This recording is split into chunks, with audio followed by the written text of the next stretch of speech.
folks, last night we had a conversation on the show where I talked about these executive orders and how MAGA and Donald Trump, how they are specifically targeting Black America with these orders.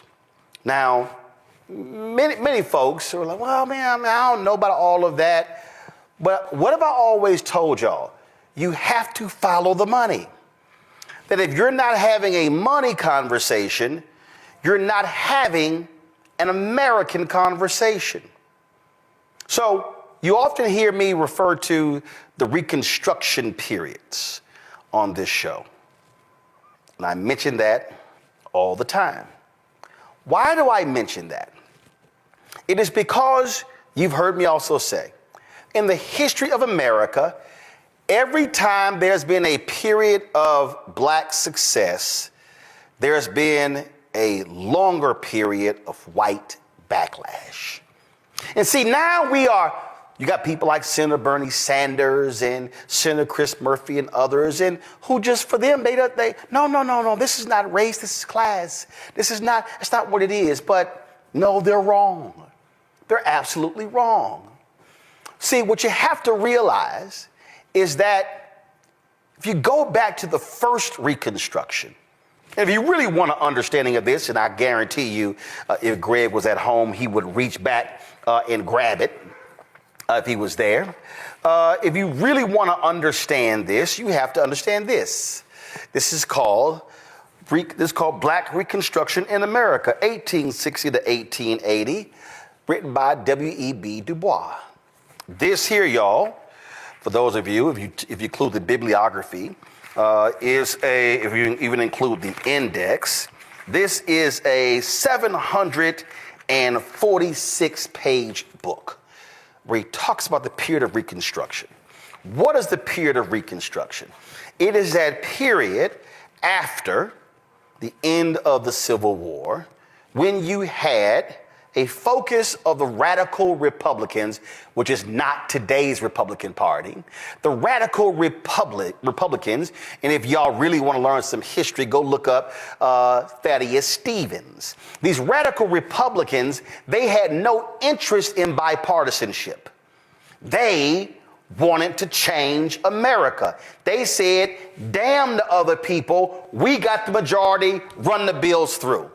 And that's how you got the 13th Amendment, the 14th Amendment, the 15th Amendment, which are called the Reconstruction Amendments.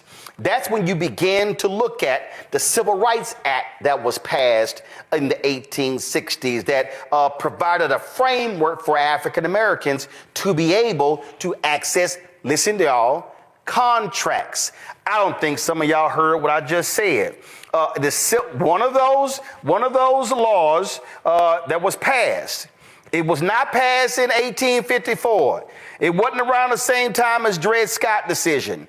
This particular act was passed because the radical Republicans understood that coming out of Reconstruction, that the freed people of African descent needed to be able to access the economic levers of the country in order for them to be able to move ahead. Now, this, if you look at real quick here, I pulled it up. You see this AI overview.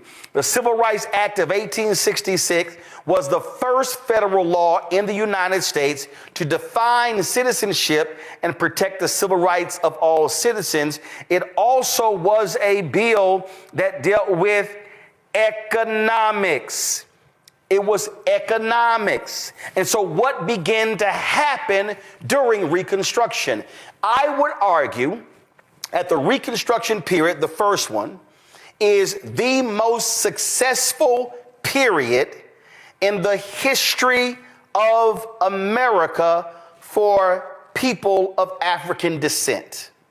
Because what happens during the Reconstruction period, you then begin to see freed people of African descent running for state legislature. You see them being elected to Congress. Do y'all realize that which we now know to be hardcore right-wing Confederate, the first state that seceded from the Union because they wanted to support slavery, South Carolina, that had a majority black legislature? Because you know why? The black folks at the numbers.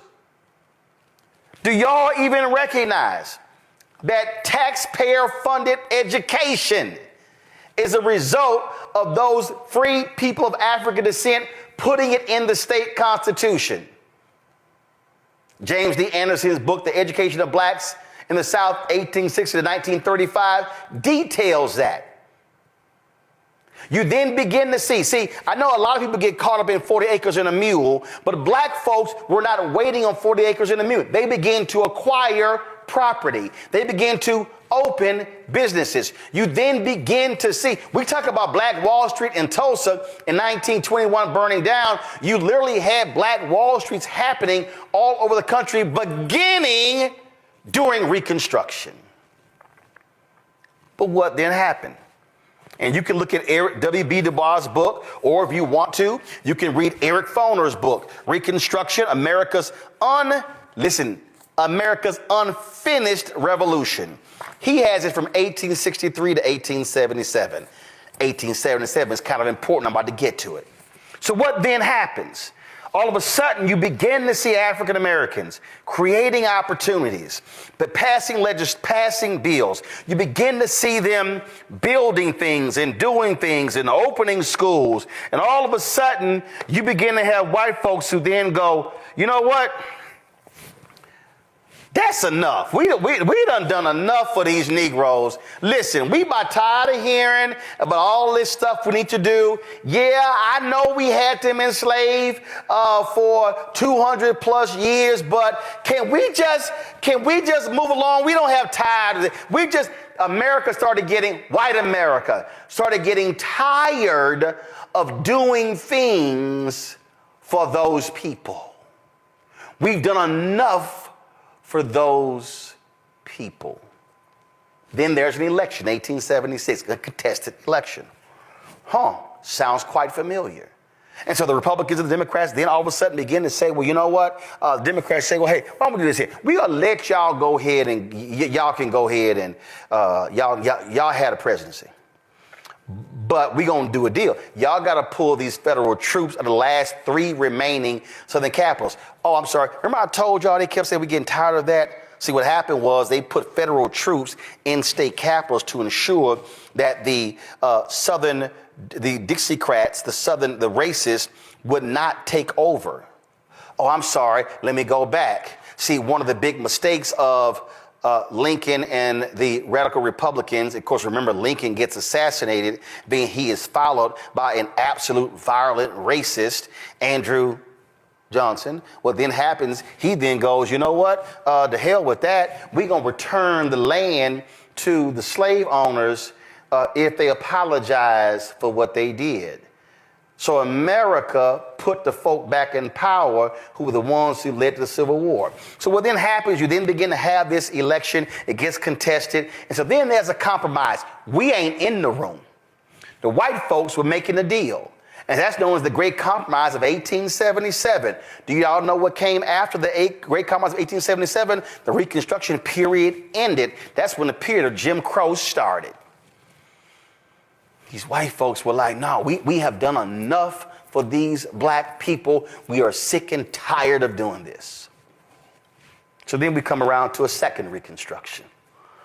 All of a sudden, Emmett Till gets killed August 28th, 1955. Then all of a sudden, you have these black women in Montgomery, Alabama, the Women's Council, who were organizing, and they were doing what they were supposed to do. Then all of a sudden, you then begin to have these black women. It was not the black preachers. It was not the black men. It was the black women in Montgomery, Alabama, who were the ones who started the Montgomery bus boycott. Then Rosa Parks sits down. Then it begins December 1st, 1955. They begin to bring them to their knees. But understand, Montgomery, it went all the way to the Supreme Court, but the Montgomery buckled because it was a money thing, y'all. That began a 13-year odyssey when you begin to see the fight over civil rights, and you then begin to see the laws passed, the Civil Rights Act of 64, the Voting Rights Act of 65, the Fair Housing Act of 1968. And guess what happened? You had these Republicans who actually were supportive of civil rights, and all of a sudden Barry Goldwater runs for president in 1964. He was a senator from Arizona. And then what does Barry Goldwater do? Barry Goldwater then he opposes the Civil Rights Act of 1964. That was his bedrock. King was so offended by that King actually campaigned for President Lyndon Baines Johnson in 1964, something that he never did. But they said it was so important for Goldwater not to win because Barry Goldwater was going to stop civil rights in its tracks. Why is that important? Why is Barry Goldwater's opposition to the 64 Civil Rights Act so important? Because the 64 Civil Rights Act dealt with public accommodations. It dealt with you couldn't bar people from restaurants and transportation. It went on and on and on. Oh, well, I'm sorry. That means that you couldn't bar people. You could not discriminate against people. And so guess what? They inserted women into the 64 Civil Rights Act. That racist from Virginia, Judge Smith, thinking that would kill the bill, it actually helped pass the bill. That's important because you can now go to Title IX, and that's one of the reasons why it was passed, because of the 64 Civil Rights Act. It's a provision of the Civil Rights Act. So why is this important? Because what happens? King gets killed April 4th, 1968, assassinated. 69, Nixon becomes president. Arthur Fletcher brings in forth affirmative action. You have a period from 68 to the early 80s where black mayors begin to take over. You begin to see contracts, quotas, affirmative action, dollars. Second Reconstruction. You had dollars flowing during the first one. You had dollars flowing during the second one. All of a sudden, you get to the 80s. Nixon, he's gone. Carter's president. Reagan runs. Oh, the same President Ronald Reagan, who he was governor of California, running for governor of California, supported a bill for white folks not allowing them not to sell their houses to black people. Some of y'all gonna pay attention. The same Reagan who became governor, who when the Black Panthers brought their guns to the state capitol, they immediately outlawed carrying long rifles. They said, oh, hell no, even though that was actually legal. The same Reagan who changed the rules that caused for tuition in college for you to be charged because they did not want the regular, ordinary, common man to become educated. Man, some of y'all are going to have to learn some damn history. So what then happened? So here you've appeared from 69 to about 82, 83. And Reagan wins in 1980, inaugurated in 1981. What does Reagan then do? Reagan begins to go after affirmative action programs. You then begin to see the lawsuits happen. Then you begin to see the decisions coming down out of the Supreme Court, where they then began to put constraints on affirmative action. That's an economic situation. And Reagan, in his 8 years, begins to unleash holy hell economically against black people. And then what happens on May 25th, 2020? George Floyd is killed. George Floyd is killed on May 25th, 2020. And folk like me said, y'all, this is the third Reconstruction. We said in that aftermath that unlike the first two, which largely focused on civil rights, although economics was a part of it, this should be solely focused on civil rights. What happens in the aftermath of the murder of George Floyd? You begin to see white people and Latino folks, and you begin to see Asians protesting, shutting companies down, forcing them to make economic commitments to be change agents. And white conservatives went, oh shit. We can't have this. We cannot have a generation or two of young white people who are reading and being educated about the real history of America. There's no coincidence. The attacks on critical race theory comes after George Floyd's death. Oh, some of you may say, well, I still don't understand. What's the deal here? Because the attacks on CRT and the attacks on wokeness were all designed to drive a wedge through conscious white people and the folk who wanted to keep the system the same. You had white people in companies who were forcing them. Adidas announced a $10 million commitment, and the white folks in the company lost their minds so much the next day the CEO said, oh, it's going to be $100 million. Companies pledged 30, 40, 50, 60, 100 billion in economic commitments in the wake of the death of George Floyd. And then the right said, no, we cannot have this. Oh, no, hell no. Remember, May 25th, 2020, Trump was in the White House. We cannot have this, because if we have this coalition of young white people who now all of a sudden becomes conscious, who all of a sudden becomes awake, then all of a sudden we are guaranteed to lose elections in the future. And so what do they then begin to do? They begin to complain about books. They begin to complain about what they're seeing in libraries, and what then happens. They begin to run for school board. Moms for Liberty begins to rise up. And so they take all of that fury in 2021 and begin to win. And that goes into 2022. It sets up the return of Donald Trump. But what a lot of people have been missing is that Brown versus Board of Education decision in 1954 leads to, of course, in 1955. And all of a sudden, you begin to see the changes made by those federal judges. And so the hardcore right goes, damn it, we got to combat this. And the civil rights laws beginning to come in 1960. And they said, no, we can't have this. And then all of a sudden, because of what black people did, fighting for civil rights, and then it was black people's fighting for civil rights, which opened the doors for immigrants to be able to come into the country. Thank you, Indian Americans. You're welcome, Pakistani Americans. You're welcome, Asian Americans, because that's black people make that happen. Then the white folks said, oh, hell no. This all of a sudden, this multiracial America, we ain't having that.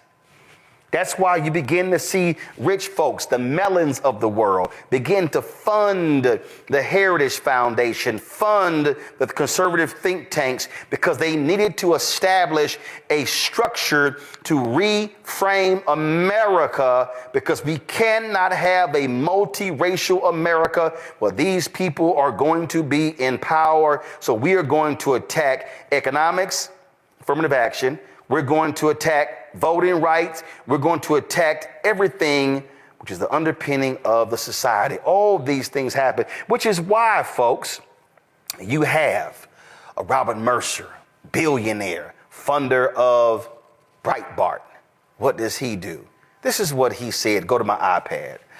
Mercer often argued that the 1964 Civil Rights Act was a mistake. According to the New Yorker, a former employee claimed that Mercer asserted repeatedly that African Americans were better off economically before the civil rights. Mercer allegedly claimed that black people were racist, and they were no more racist, that there were no more white racists. He said black people were racist and that there were no more white racists. That's the billionaire Robert Mercer, who was one of the biggest funders of Donald Trump in the 2016 election, who was the chief funder of Breitbart. This election, you had Charlie Kirk, the CEO of Turning Point USA, who was organizing and galvanizing young white folks on college campuses all across the country, especially young white men. This is what Charlie Kirk said about the 1964 Civil Rights Act.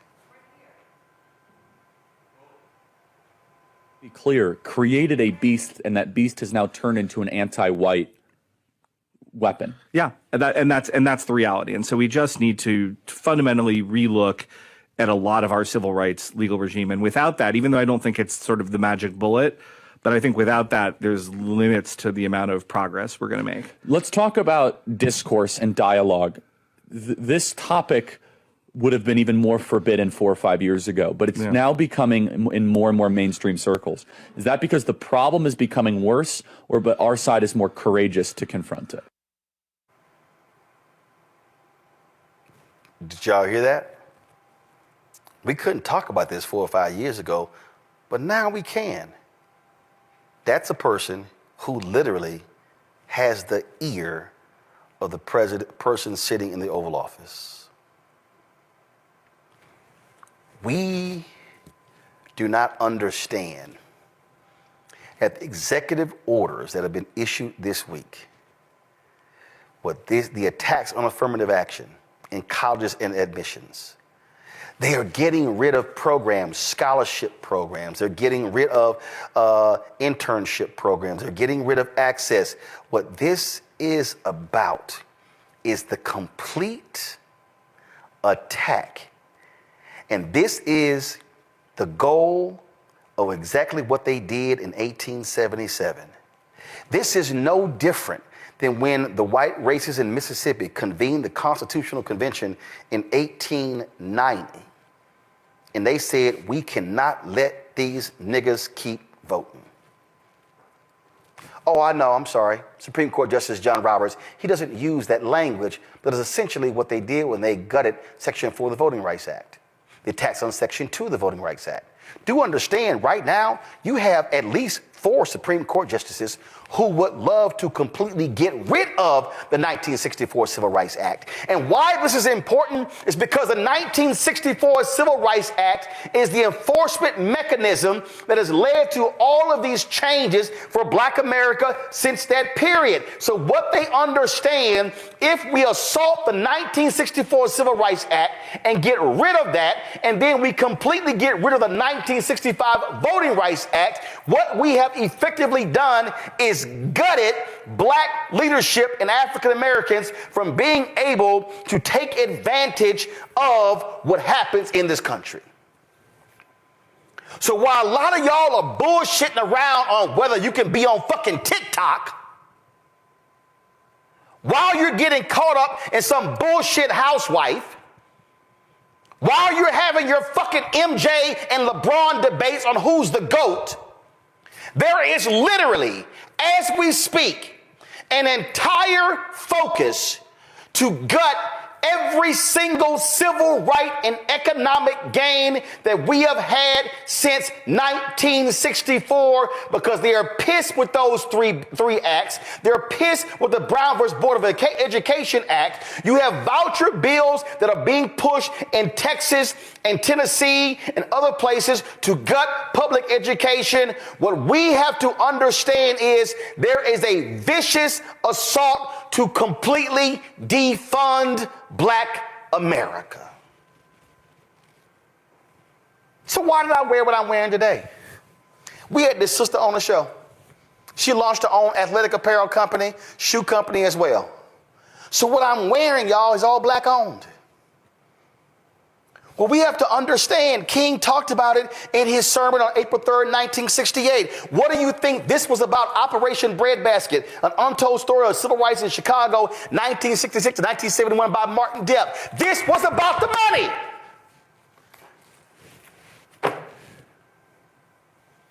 And when you have corporations who are now afraid, who are scared to death, oh, Costco is standing up to them.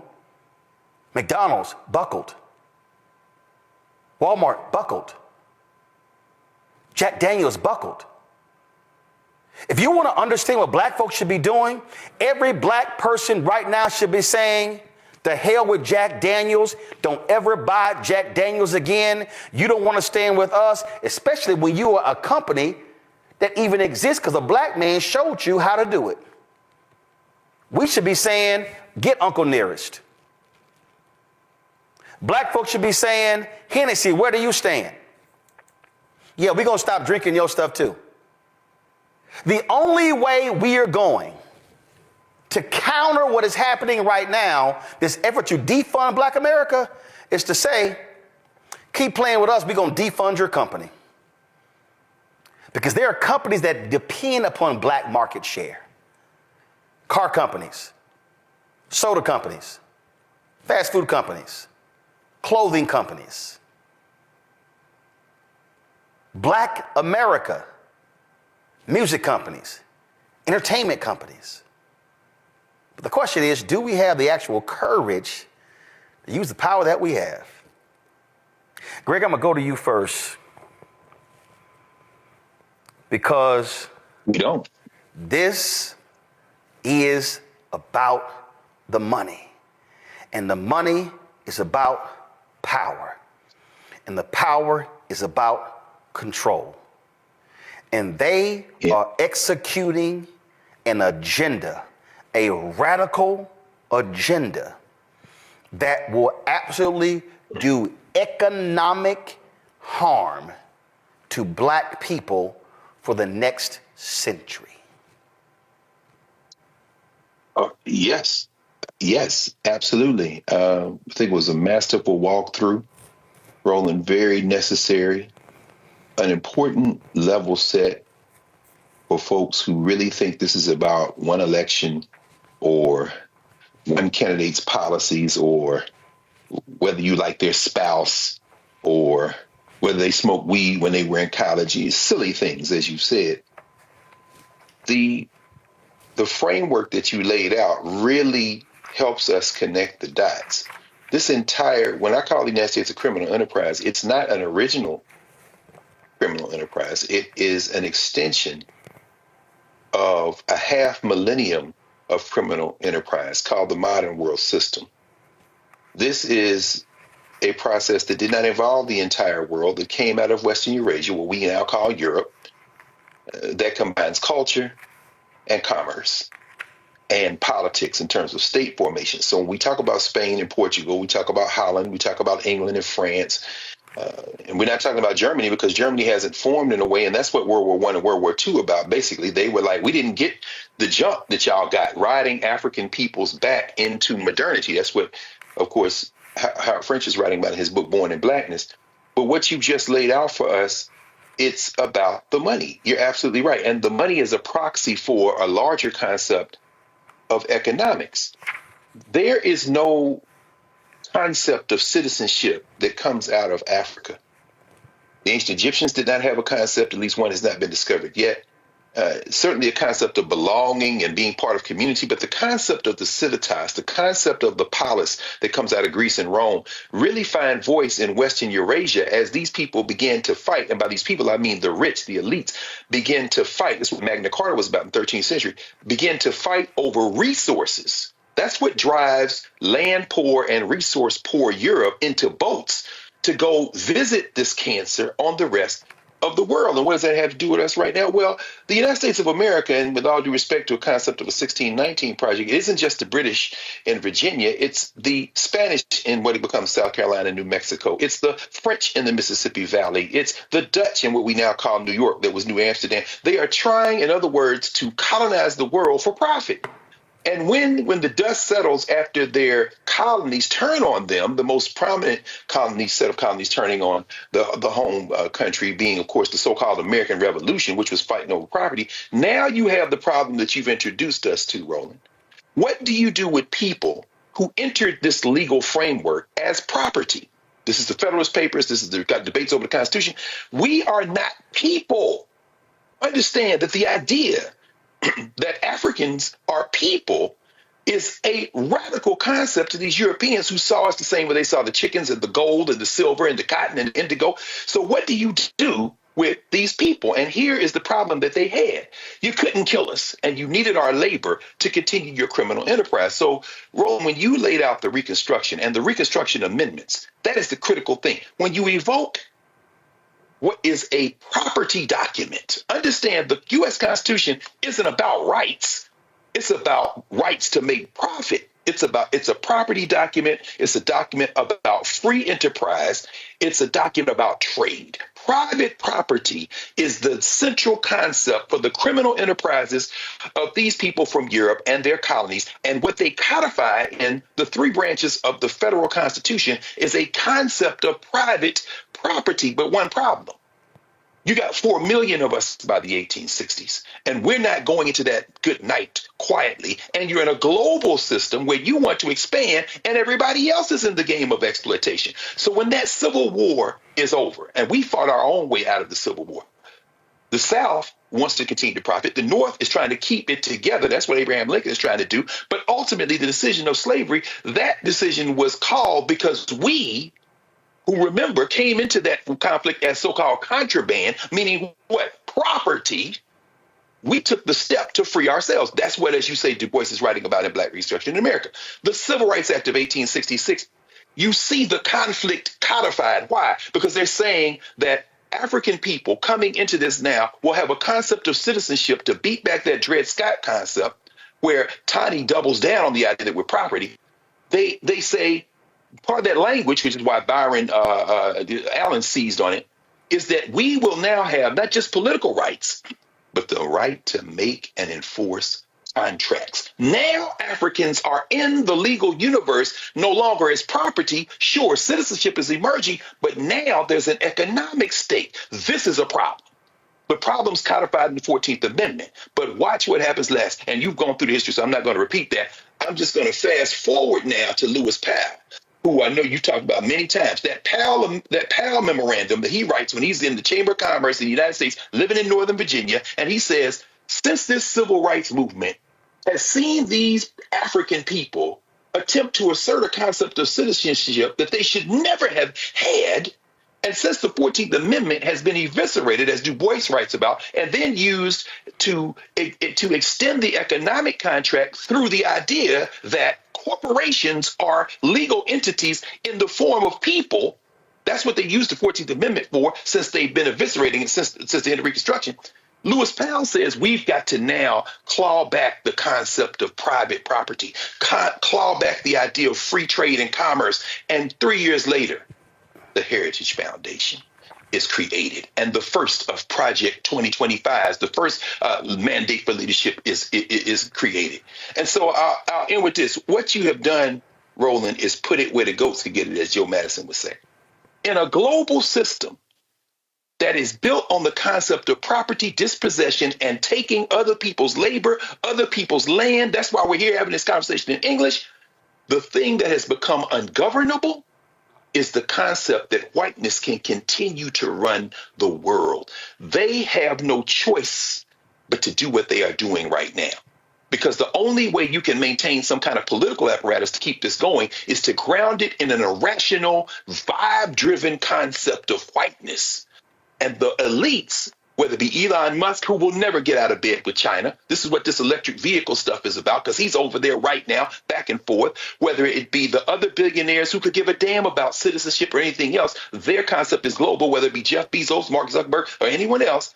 At the center of this is this unruly group of people, these Africans, these indigenous people, these people who simply refuse to die and refuse to go away. You cannot pour your hopes and dreams into this concept of the United States. What you have to pour your hopes and dreams into is yourself, and take a page from every other group in this 500-year fight who have put themselves first, and then you stand from a position of strength to begin to negotiate. But you talking a language they don't understand when you start talking about we are Americans, we're better than this. Nah.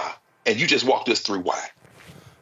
See, people literally don't even realize how they get played, Nola.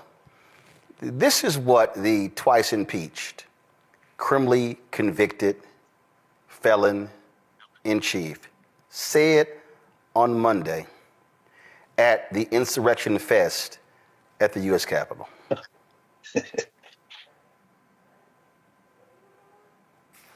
Guys, the video from the inauguration. You had it up earlier. Yes, the video from the inauguration. They're requested when he thanked black people.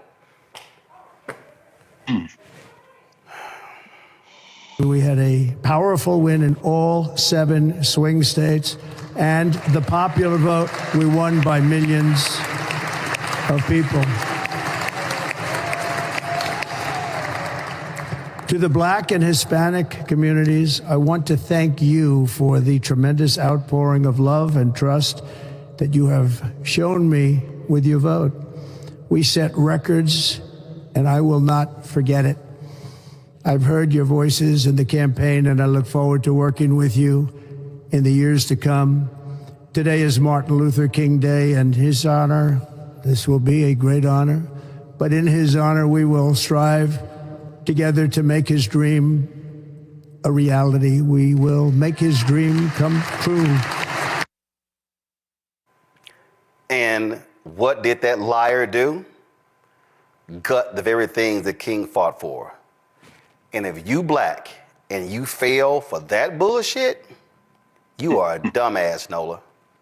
He couldn't even get it out. He couldn't even finish the statement because it wasn't authentic. He couldn't even finish the end of the statement that we're going to make his dream come true. Lies. And, I'm so happy that we're talking about Du Bois because, in the great debate between Booker T. Washington and Du Bois, in many ways, I am a Du Boisian. And I'm going to kind of come back to this MLK, this kind of worship, at the altar of MLK when it's MLK Day. And I would also say, don't be surprised if they circle back and try to not make MLK a federal national holiday. I'm gonna just go ahead and put that out there. But, as we're having this conversation, Roland, as you're walking us through the different reconstructions,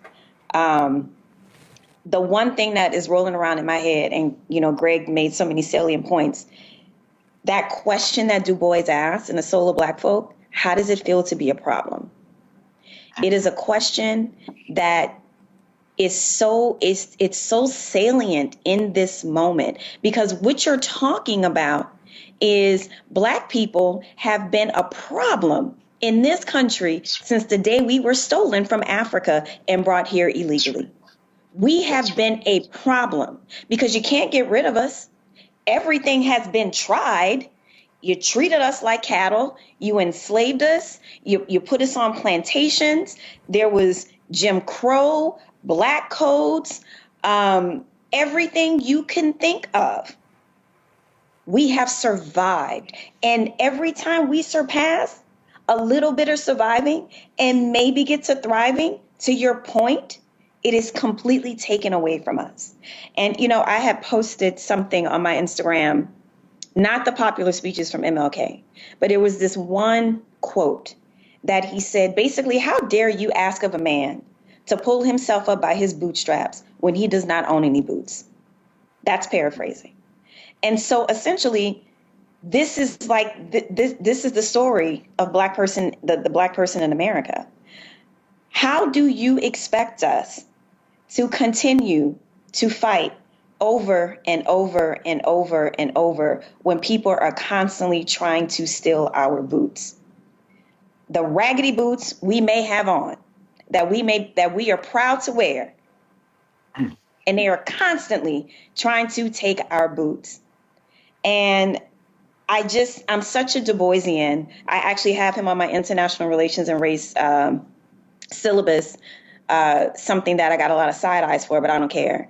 But you really have to think about this in a context of what we've represented from day one in this country. And also, I'm going to bring in Barack Obama into this. The fact that that Black man was the president of this country and pretty much went 8 years unscathed, no major dramas outside of the tan suit, him and his really Black wife, that did something to white America. It drove them insane, right? It literally drove them insane. So everything that we're seeing is successive. Everything is successive. And you want to even go further back to that. I always tell people, if you've never seen BlacKkKlansman, please watch BlacKkKlansman and watch it until the end. Because what Spike Lee does at the end of that movie with David Duke and how they have been generationally trying to get to a Project 2025 moment. They have been putting in the work for generations. They have been reworking and retooling.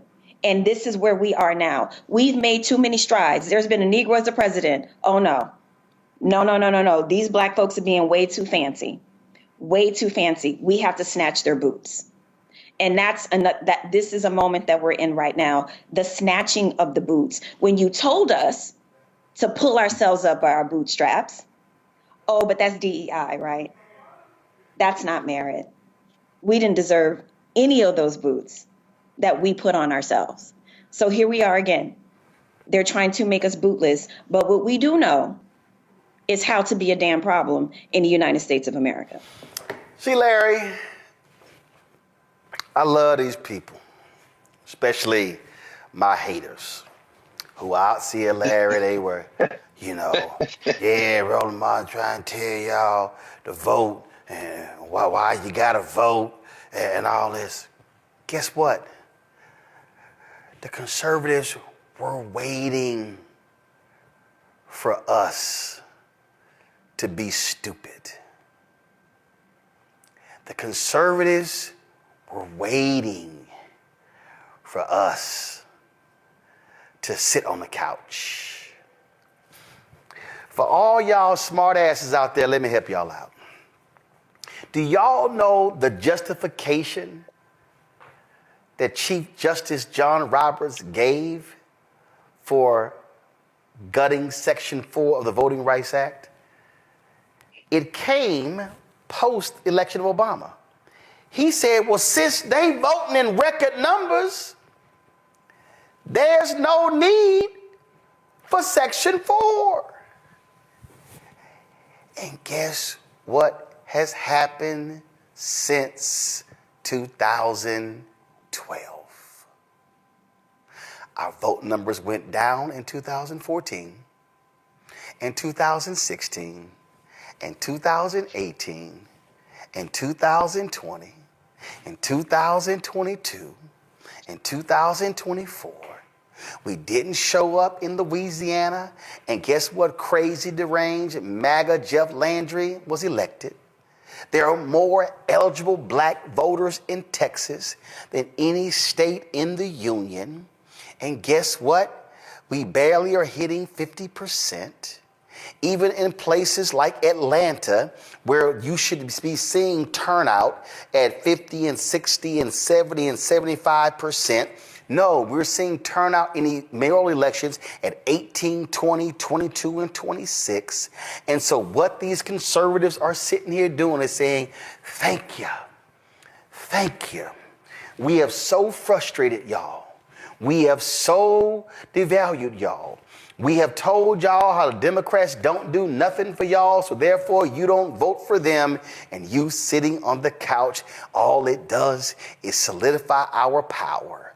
And as a result, they are running the table in places all across the country. The reality is that there's no reason Republicans should ever have a supermajority in North Carolina. They don't have it now. But if Black folks voted our numbers in North Carolina, that would never happen. In fact, if Black folks would vote with our numbers in South Carolina would change. Georgia would change. Florida would change. Mississippi would change.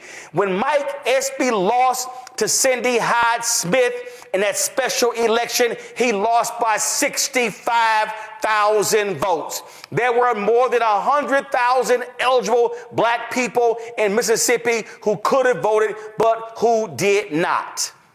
And so for all of y'all who love to sit here and talk about, man, you always talking about voting. You always talking about voting. I don't know why you always talking about voting. Now you understand what happens when they have power.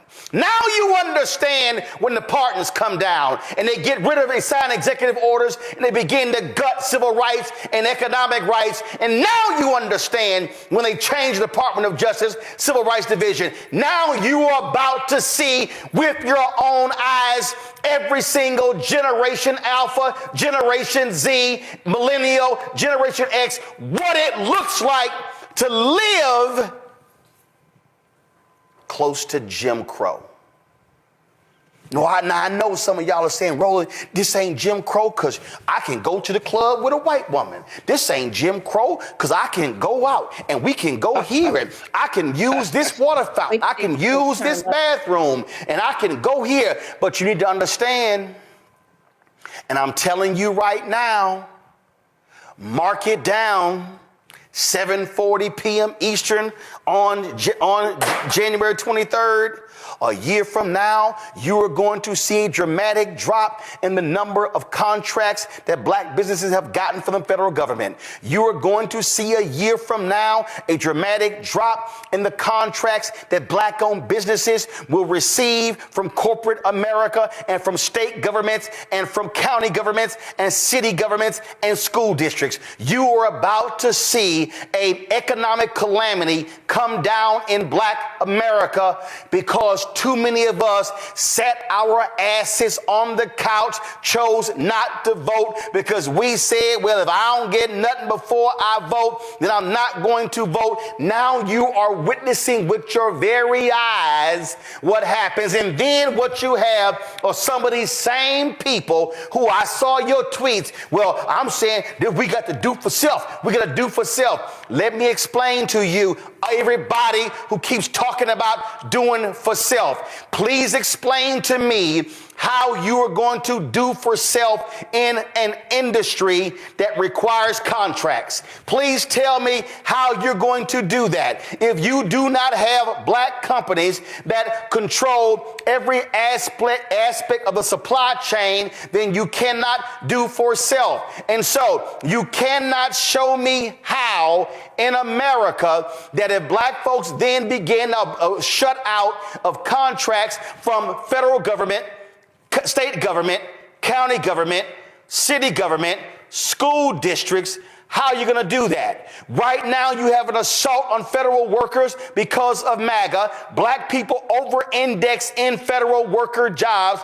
We are a higher percentage of workers in the federal government than we are in the population of the United States. There are more black people who have high five-figure and six-figure jobs in government than we do in corporate America. So when you begin to see those attacks on the federal level, you're then going to begin to see black people not be able to get the jobs in corporate America, which now means you can't buy a house. You means you cannot save money. You cannot invest money. You cannot afford to send your kids to college. And then when they cut Pell Grants, you can't send your kids to college to HBCUs because you don't have the $75 and $80 and $100,000 a year job, because now what are you going to be able to do? And so I need people to understand, Larry, this is what happens when you choose not to exercise that one basic power of voting. Then what you begin to do is lead to an economic catastrophe in the black community, and all of the work that people put in to create even what we got, which was not perfect, we are about to see, and I'm telling y'all it's happening, we are about to see not an erosion of what we built up. You are about to see an economic catastrophe that will take another century to rebuild. You know, Roland, you know, give the harsh reality for where we are right now, as you know, in terms of the black community. And essentially, before the election, you know, people dismissed a lot of racist rhetoric and said it was nothing. Ignore it. It won't have any impact about our livelihood. But some folks, and particularly I'm talking to the brothers out there, 21% of brothers who voted in the wrong direction. Essentially, what you believed is that it's okay to be like a lived-in hostage, because that's essentially what happened. Is black folks would be like lived-in hostages. Because you talked about the economic impact, and this is connected to the political impact. I also want to mention, when you provided that timeline, one of the things we need to do, what's really important, is folks need to make sure they educate themselves. So I'm going to recommend you read Just Permanent Interest by former Congressman and CBC, one of the founders of CBC, William Clay Sr., in terms of understanding it, in terms of where we started, where we are as a black community. And so, Roland, your point about how long this is going to take in terms to to reverse all these issues that we want to deal with as a community. And I don't think folks are really prepared. You know, we've seen the last 48 hours. It's essentially kind of like a shock and awe in terms of the executive orders. But we talk about there's a significant number of black folks who work for the federal government, not only in the D.C. area, but throughout the United States. And so you see, essentially, put out a rat request if there are any DEI programs that they think they missed. If you don't report it, they're going to fire you too. So now you're going to have folks turn on other people who maybe have nothing to do with DEI, submit their people's names, and they may lose their job. And of course, these folks are going to be disproportionately black. So what does that leave many people in our black community, in our community, as it relates to economics? The other thing I want to highlight, Roland, in terms of we talk about this historical nature issue about racism in America, is I need the folks to go back and check out the debate between, we had the debate in Cambridge, Massachusetts, between Baldwin and Buckley in 1965. The same Buckley who supported the Civil Rights Act until Barry Goldwater wrote his book, The Conscience of a Conservative. Right. And so the title of the debate was "The American Dream is at the Expense of the American Negro."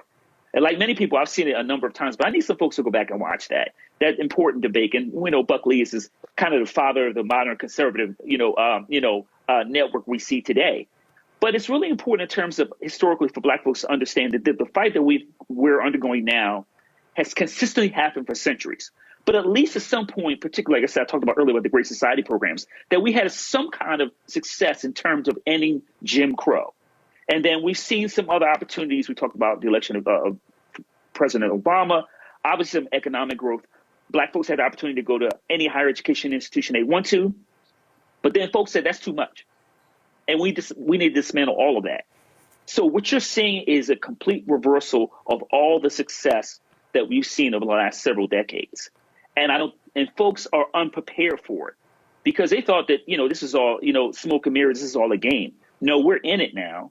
And so what are we prepared to do? Because we have to continue to keep fighting, but we need to make sure we have obviously some policies in place in terms of initiatives, in terms of what we do strategically to address this issue, because it is going to be a 24/7 fight to make sure that we maintain a minimum of some of the things we've gained over the last several decades, and then make sure not too many of these provisions are reversed, and then fight over the next several years, really for the next several generations, for some of the new laws to make sure to counter a lot of the challenges we've had. And see, we're in it now. Right. But the mistake that people are making is y'all are looking at this through a Democratic and a Republic lens.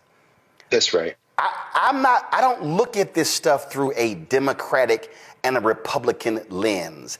I look at this through a black lens. I look at this through the eyes of a black man. I'm looking at policies and I look at how people operate. Go to my iPad. Y'all, if you don't understand today's modern Republican Party, this is the book that changed it all. Barry Goldwater and the Conscience of a Conservative. What does it say right here? Edited by C.C. Goldwater, right? With a new foreword by George F. Will and a new afterword by Robert F. Kennedy Jr. See, a whole bunch of y'all. Oh, I saw a bunch of y'all. Entertainers too. Y'all were talking about y'all were supporting Robert F. Kennedy. And you didn't even realize the game that he was running. Y'all didn't realize that. And I saw some of y'all, man, well, Kamala, she should have made an outreach to Robert F. Kennedy. Why? Everybody knew what RFK Jr. was. See, y'all ain't, see, y'all falling for the okie doke. When you are making a decision who to vote for, you make a decision based upon what I see, what I hear, how things are operating. Look at this here. All of these. Donald Trump said, I will end the war in Ukraine in 24 hours. Y'all fell for it. Y'all sit here and y'all fall for all of this stuff, not even remotely realizing what is going on. You don't even understand, again, what is happening, because you know what I hear? A lot of our people, man, I don't read, I don't watch the news. I don't read stuff. So how in the hell can you be informed if you if you have no idea of what is happening even in the world? Oh, I see the numbers. I see the numbers. And let me be real clear. Let me be real clear. This is not a shot at folk I know. Oh, but I'll see y'all loving shenanigans in sports YouTube channels and commentaries. Oh, and everything is fun. But let me help y'all out. Let me help y'all. Do I still have the? Let me find it. Let me see if I can find it. On Facebook. I'm sorry. This actually was posted just yesterday. I'm trying to pull it up right now. And it showed all of the folks who are getting offer letters rescinded for jobs. Are y'all aware that there were scholarships that were awarded to black folks and others that are now being rescinded? Are y'all aware that there are people who had jobs in the Department of Veteran Affairs where they're trying to take care of America's troops, and they are rescinding jobs for those people? Oh, if y'all want to have the conversation, we can. And so what is happening before our very eyes, we are literally seeing massive changes take place. And some of us are just joking and playing and having so much fun. But I'm warning you. And they're not understanding this, Nola. They're targeting black PhDs. They're targeting folks with masters. They're targeting every single one of the programs. See, we had some simple-minded Negro in the chat. Yeah, you know, I voted for Harris, but Roland Martin was talking down to the regular people in the streets. And I'll say it, no problem, Panther 55. You can kiss my ass. Because, see, I can guarantee you I can go in the streets and, because, see, I know what I'm told. I know there are barbershops that are streaming our show in the barbershops. I know because I get the letters, and the brothers who were in prison stopped me and saying, man, I got through prison watching you. See, y'all can sit here with that bullshit all you want to. Oh, you the boule, and y'all talking down. That is dumb as hell. Because first of all, right now is 5,500 people who are watching YouTube right now. Hey, dumbass, it's only 5,000 Boule members. So guess what? And I guarantee you, the entire Boule ain't watching me right now. But see, Nola, that's the Simple Simon shit that some of these folk don't realize. And while they sitting here yelling about, you in the Boule, you ain't talk to the regular people, you ain't talk to the regular people. Guess what? You getting jacked.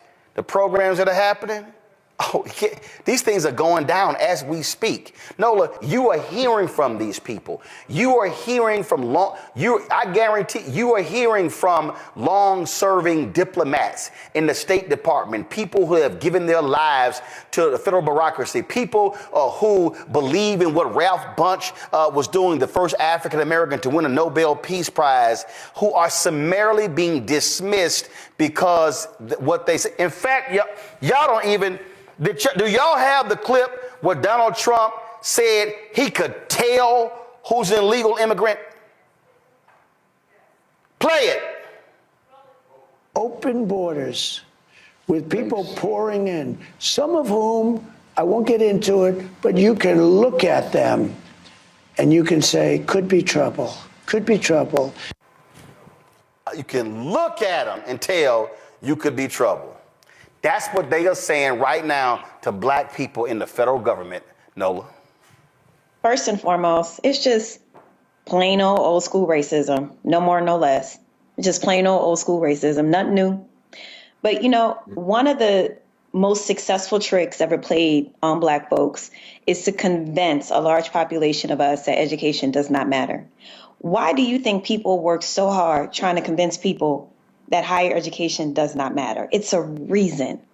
It's a reason, as you alluded to earlier, Roland, as you were talking about Ronald Reagan and, raising the price of education. My parents met at LSU, the New Orleans campus, which is now UNO. And my daddy always tells this story about how he paid my mama's tuition. He paid my mama's tuition out of his pocket. And then fast forward, 15 years later, you have to take out a second mortgage to send your child to school. Or that child gets in debt starting out their professional careers, right? So this conversation about, you uppity Negroes, trying to bring back the talent and 10th and all that stuff. At the end of the day, it is so easy, Roland and everybody on this panel, to my colleagues, to seduce angry, ignorant people. And I'm not calling folks out there ignorant, but what I'm saying is, it is. I'm calling the ignorant. Go ahead. I knew you were gonna come in. I knew you were gonna come in. I'm gonna call the ignorant. I knew I could rely on you for that assist. What I'm saying is it's part of the strategy. It's part of the strategy to target a certain population because they are thinking of you as ignorant, right? They are thinking of you as gullible. In the social sciences, it's called conditioning, right? So you condition people to respond the way that you want them to respond. And that is what we are seeing. And we saw so much of it, Roland. We saw so much of it over, this administration, especially during those 107 days with Kamala. There was so much debate. There were people that were mad that she spent a lot of time at the HBCUs, that it was too elite. That it was too much about Divine Nine. Okay, that's fine. Maybe not. But the thing that has always bothered me, and I've stood 10 toes down on this, when people try to push back and say, well, not everybody wants to have an education. Education isn't for everybody. And I'm like, okay, I'm not trying to run a race with no shoes on. I'm just not. But I come from a community in New Orleans where higher education that's what you do. You can get married, but you for sure going to college. So I am grateful to my community for that. But this debate, Roland, I'm telling you, it is something for me as an educator. I have dedicated my life to education. And it hurts me sitting here as a Black woman that somehow we have become the enemy.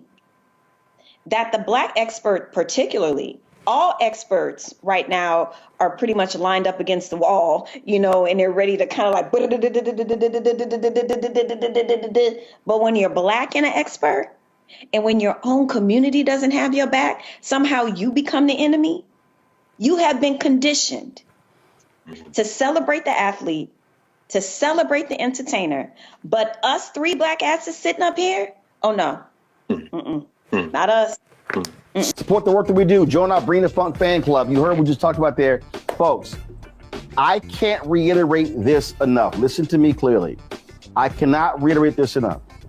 When you've got technology companies running scared, when you've got legacy media not doing their job, when you've got Black-owned media that has disintegrated, now is more than ever for us to have independent media that cares about the truth, that is willing to say what needs to be said. So when you support Roland Martin Unfiltered, this show, when you support the Black Star Network, you're not just supporting me, you're supporting the other shows. Our goal is to add 2 more shows this year. We want additional shows. We want more weekly and daily shows because we want to be able to speak truth to power. We want to be able to say what is necessary where other people are scared. And when you are scared, when you're looking over your shoulder, oh my God, that advertising contract is not going to come in. Well, guess what? A lot of these major ad agencies, they're not even supporting us anyway. You know, in 6 years of doing this show, Group M hasn't done a damn thing with us.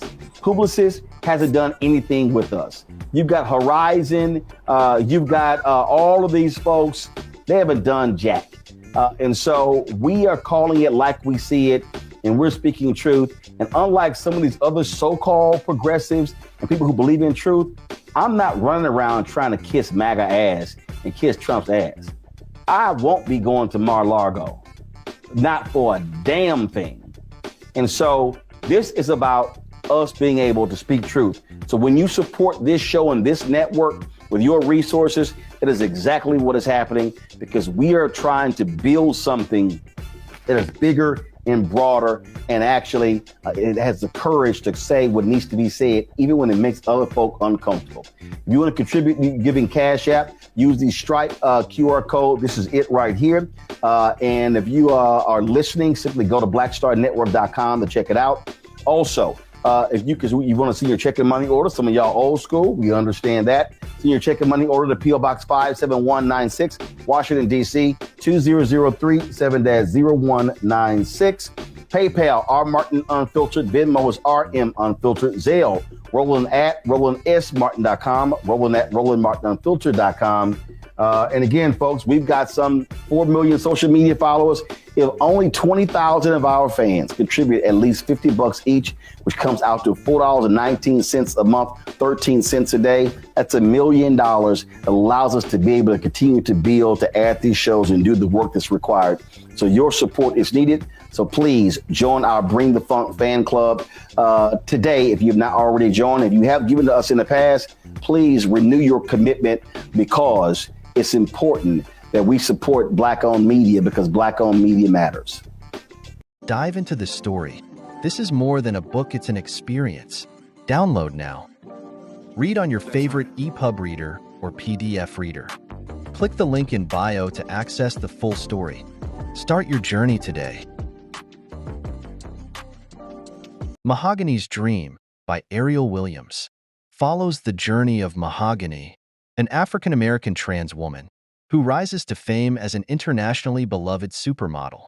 From her loving family's early support to her glamorous career, Mahogany faces the complexities of identity, ambition, and resilience. As her career blossoms, she encounters jealous rivals, cultural obstacles, and the persistent shadows of restrictive laws under Project 2025, when she meets the man who secretly supported her career, and their friendship blossoms into love. They dream of marriage, only to find that her trans identity stands as a legal barrier. With love and the courage to be true to herself, Mahogany's story is one of inspiration, as she prepares to confront both her public and personal worlds on her terms.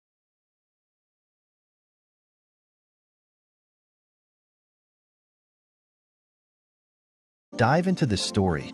This is more than a book, it's an experience. Download now. Read on your favorite EPUB reader or PDF reader. Click the link in bio to access the full story. Start your journey today.